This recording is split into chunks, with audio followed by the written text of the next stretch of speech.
Welcome to BusinessWise, the show dedicated to effective principles of management as developed by L. Ron Hubbard. Often called the Hubbard Management System, it's in use all over the world, corporate America, many countries all over the world as an effective, positive system for changing conditions for the better. I'm Arte Marin, your host. Today's guest is Laura Betterly, the CEO of Data Resource Consulting. This is one of the top marketing internet companies in the world and one you don't want to miss. We'll be right back.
Welcome back.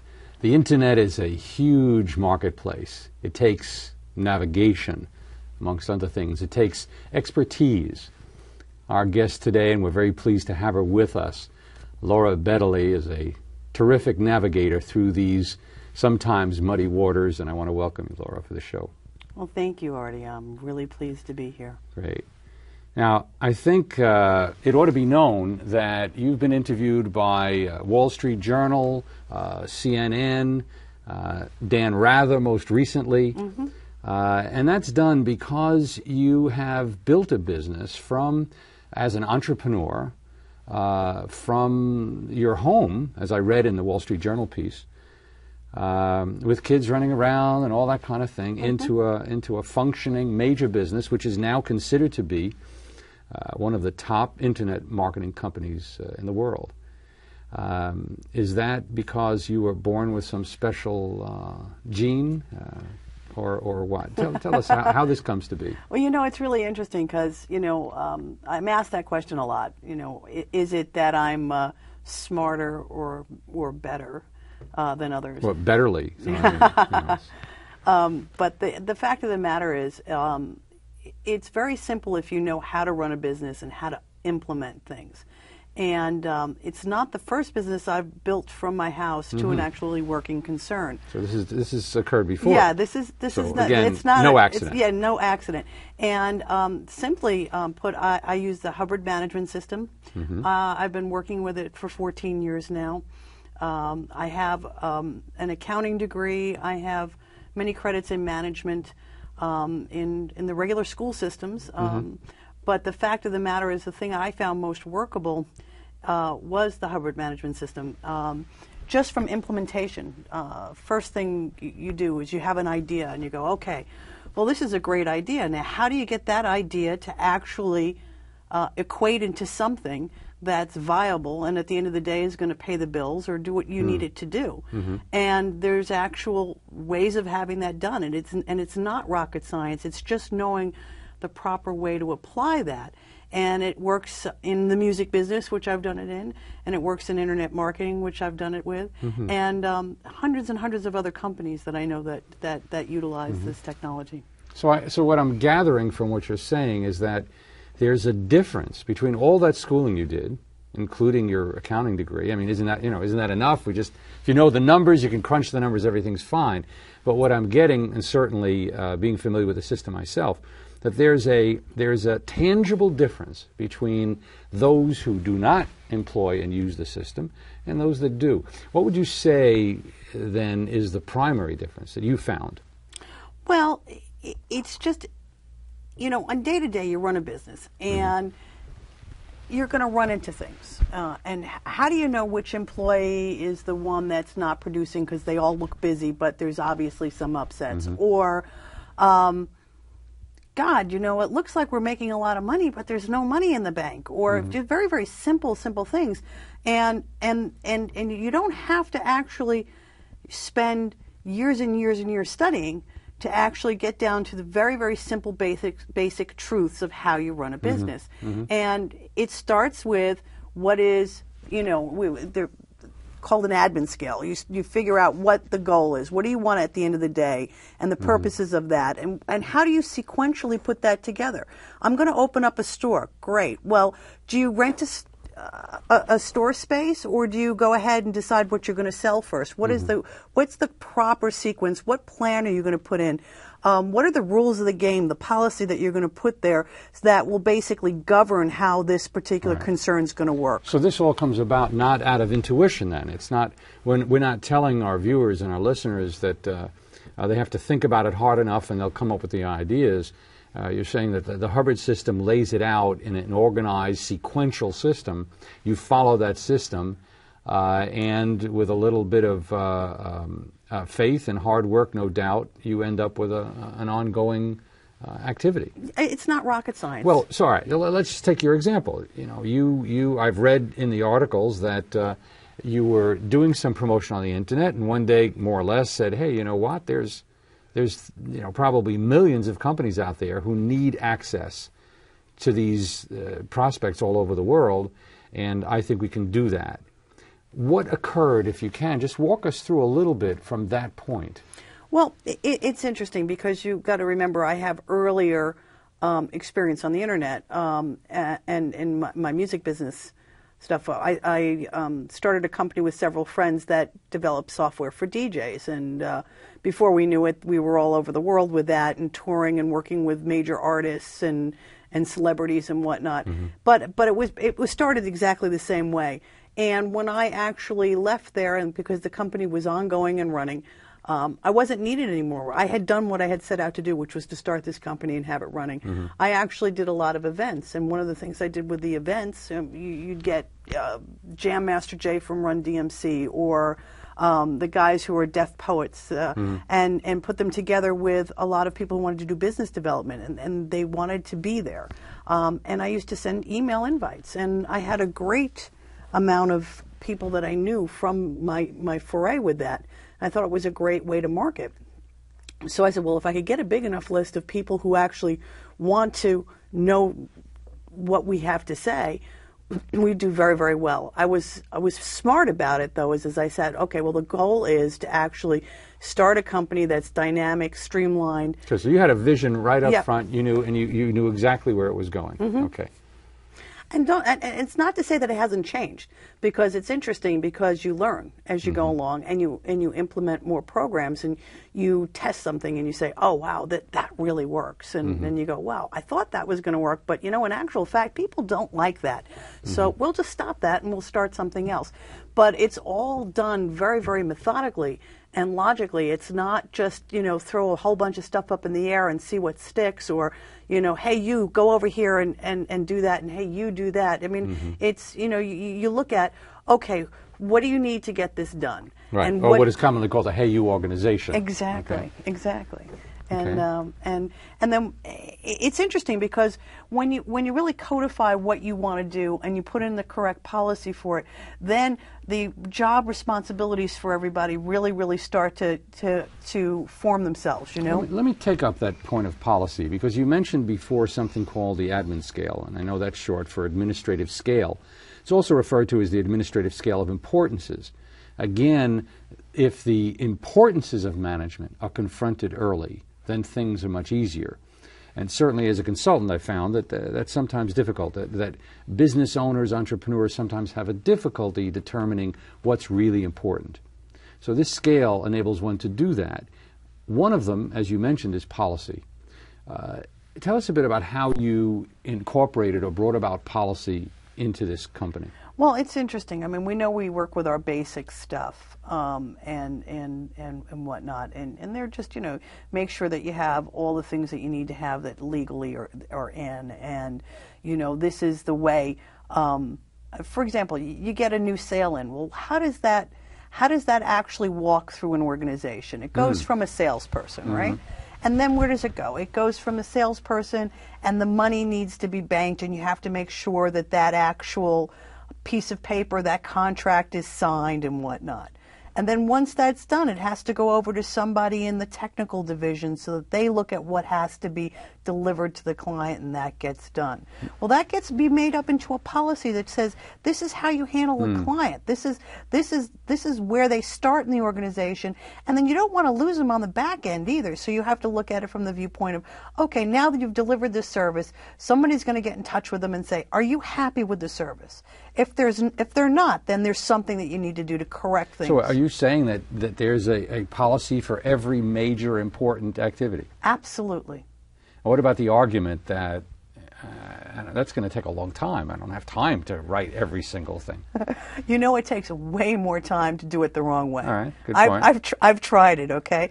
And what happens is that if you don't put things where they belong, they will blow up on you. It's just very inevitable. And I've tried it both ways. I mean, I have subjective reality of the wrong way to do it and the right way to do it. Right. And this is sane. That means I can go home at night and spend some time with my kids.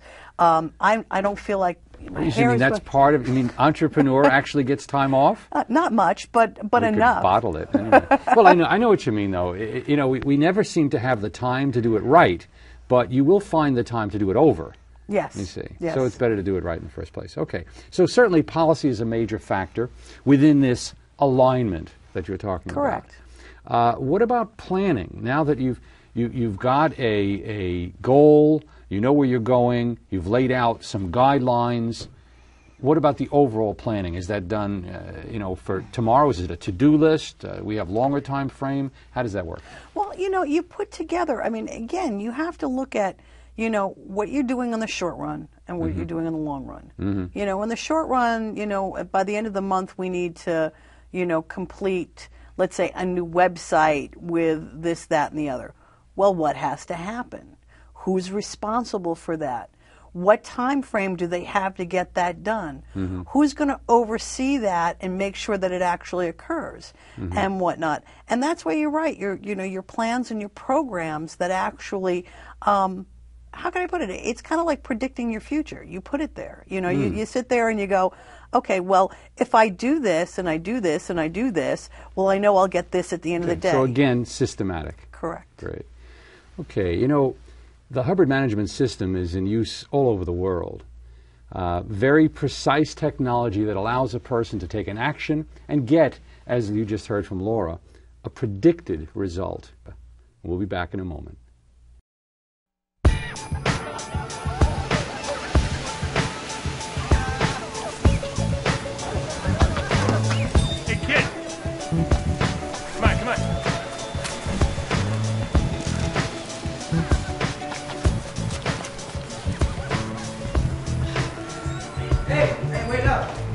There's a mistake.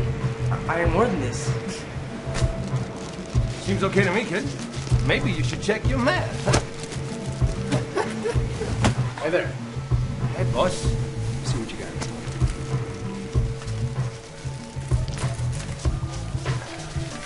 got. Maybe you should check yours.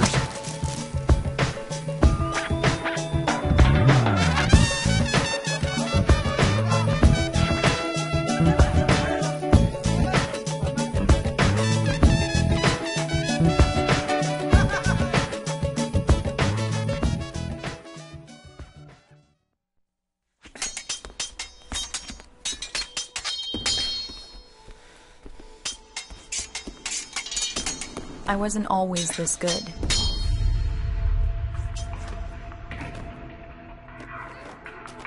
I had a lot to learn.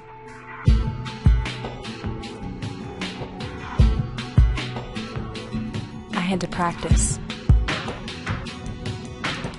And practice. And practice.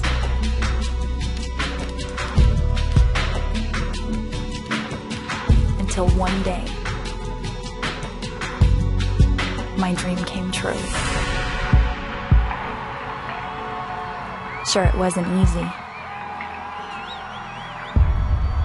but it was worth it.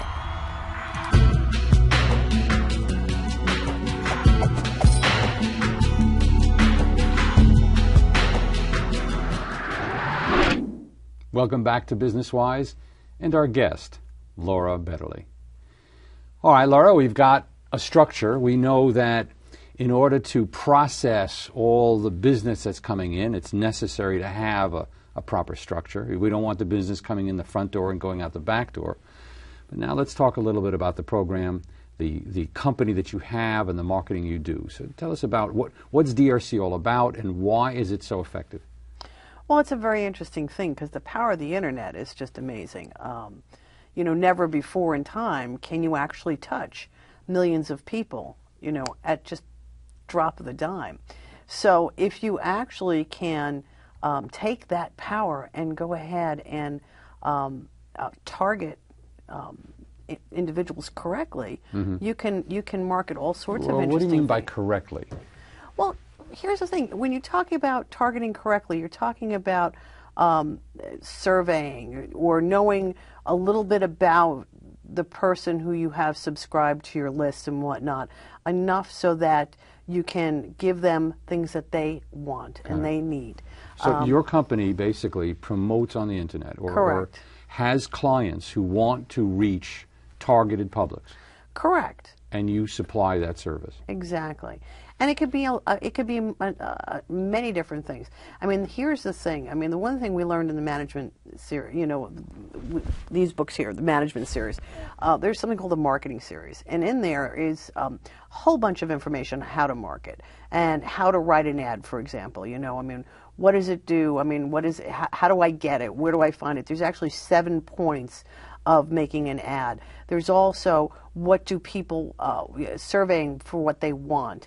On the internet, you can go ahead and test a small segment of your list to see if something's viable or not. So if you have a small business and they don't have a ton of money to market and they want to be able to test something, this is a perfect way for them to go ahead and lower the cost of customer acquisition, which is a big buzzword these days. But the bottom line is you're talking about, making more money than you're spending, being able to retain your customers. These are all very, very important things. Now, as I understand it, you acquire names and addresses, but they are names and addresses of people who have said, I want to know about the new car that's coming out. Correct. I want the latest. I want to know about the latest hair cream, that kind of thing. Yeah, exactly. But and we have it's a specialty kind of shop in the sense that we actually are the only marketing company in the internet space that actually applies the marketing technology to our clients. Give us an example.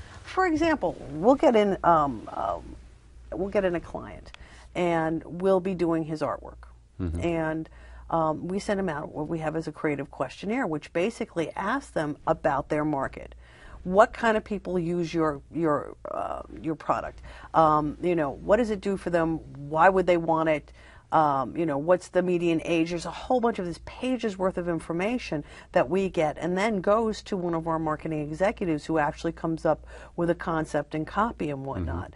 And then we go and we test it. So we know if we have something that makes sense or not. We can sometimes we can get phenomenal results on something that's actually needed and wanted by the public. You're not talking about the same old thing that you see. Oh my God, am I going to get another email on this or another newsletter about that? So the emails that are going to come to me are the ones that technically I'm going to be interested in. Yes. For the most part, that will be the case. So, of course, occasionally, that's not the case. But I will say, for sure, more so that way. I mean, we've also done things where we've targeted different geographic areas. We had a friend of mine who runs a record company, has a TV show on one of the cable stations promoting. It's a music show, hip hop music and whatnot. And we did a promotion for that, and in the targeted areas, in the urban areas that this was running, and we actually saw the Nielsen ratings go up. It was a pretty interesting thing. We've done other things for different events where we've had 45% of the people open up, and 25% of the people respond. That's an unheard of number. I get you. Let's talk about magnitude for a minute.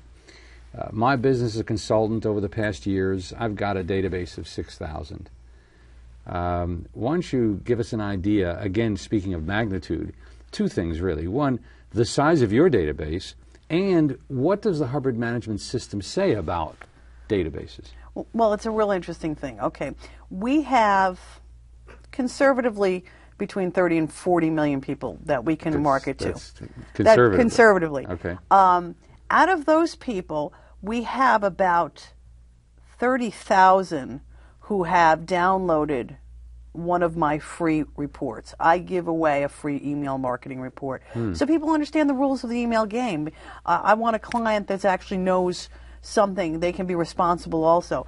But getting back to what Mr. Hubbard says about it is very interesting. It says the size, not the quality of an organization's mailing list, and the number of mailings and letters to it determines the gross income of an organization. So axiomatically, read that again. The size, not the quality of an organization's mailing list, and the number of mailings and letters to it determines the gross income of an organization. So therefore, we could conclude then that any entrepreneurs out there, any business owners who are concerned about the quality of their list first, or are not doing lots of mailings to it, are actually suffering the adverse effects of that law. Absolutely. And there's another law which starts out, it's quantity, then quality, and then viability. So when I started out absolutely, it was just a quantity game, and then we found out more information, and then it became a quality game. And the more we understand, and you got to understand, this is a pioneering area. There's not a lot of guys who really get the game, and we find month after month, our statistics go up incrementally. We have more employees. We rent another space. I mean, this is all. We start out with 4 phone lines. Now we need 29 of them. I mean, it just incrementally becomes more and more viable. And there you go. And you attribute that to your study of the Hubbard management technology itself. Absolutely, absolutely. And do others in the company also adhere to the system? We all do. I mean, the thing is when you're talking about policy, there has to be agreement on what the policy is. Okay, I can't make up a policy that doesn't make sense. On Tuesdays, everybody will wear shoes that are purple. Sure. It makes no sense. So you have to have an agreement of it. If you're going to have somebody who's going to be responsible for their position, they have to be responsible and they have to be in agreement. And they also have to know what their job function is and how do you measure that? Because we manage everything by statistics. I'm sure you've gone over that in other shows. But that's a real important thing. And so everybody has a set of stats they're responsible for. Absolutely. They're turned in.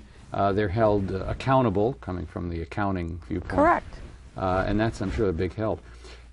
We certainly have had questions for the show regarding female entrepreneurs. We know within the Hubbard system that gender has nothing to do with how one applies workable technology. But I'm sure that we have a rather large number of female viewers, and many of whom would like to start a business or involved in a business. What's the advice? Give us some background and advice on that area. Well, here's the thing. You should be yourself. I don't think it's a gender issue. I mean, I think actually it's probably to my advantage being a woman because, it's a male-dominated world. And if I am being competent in a male-dominated, industry, then I'm going to shine out more so than somebody who's probably equally successful. So you just have to have confidence in yourself and the willingness to try. And guess what? That also means the willingness to sometimes realize that your idea is not viable. But if you apply the right technology to it, it's a simple fundamentally thing. gender's hogwash. Pay no attention to it. Exactly. Be yourself. Get out there. Do what you have to do. Exactly. All right. In preparation for the show, I went through some materials, and I found that in January 21st, 1965, many years ago, Hubbard wrote something on vital data on promotion, or the fundamentals of promotion. And I think you've capsulized it quite nicely. There are 5 points. The first one being workable technology, meaning that you have something to offer. And certainly data resource consulting does. It offers access to literally millions and millions of people. Secondly, the good execution of that technology, meaning you're getting it out there, you're getting responses. Thirdly, the accumulation of the identities of persons, which you certainly do, as I know in your business. You accumulate the identities, you go to people who need access, and they buy that access. Correct. You help them also get that point across by point 4, offering those identities something they will buy, and not last but not least, delivering what is offered. So you are delivering actual results, and that's important. Well, you know, we've had many, many guests on the show, all of whom have been quite successful. This is the first that's really been in the area of marketing, and it's refreshing to know that the work is being done at this level. What do you have as far as any last bit of advice, and we have very little time, for all the entrepreneurs watching this show? Just start. That's it. So just do it. Just do have the it. courage, move Yeah, forward. absolutely. Don't give it a lot of considerations. You're going to have a few failures. Pick yourself up and get it going, as you did, starting in the house, many, many times now, the second time. Exactly. Well, good. I want to thank you for coming to the show. Thanks for lending your expertise. We really appreciate it. And certainly for those who've been watching, we hope that you've taken something away that's been of help to you. We are very happy to bring you this show. We know that the Hubbard Management System has assisted companies all over the world, and that means that we've also assisted the economy itself. Thanks very much for watching. We look forward to seeing you again real soon. Good night.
I believe in nature. I believe in the spirit. I believe in trust. Beauty. I believe in my mom. Strawberry ice cream. Fortune cookies. Chocolate. I believe in The tooth fairy. being honest with yourself. I believe in Santa Claus. Aliens, of course. I believe what I want to believe. I believe in myself. I believe in myself.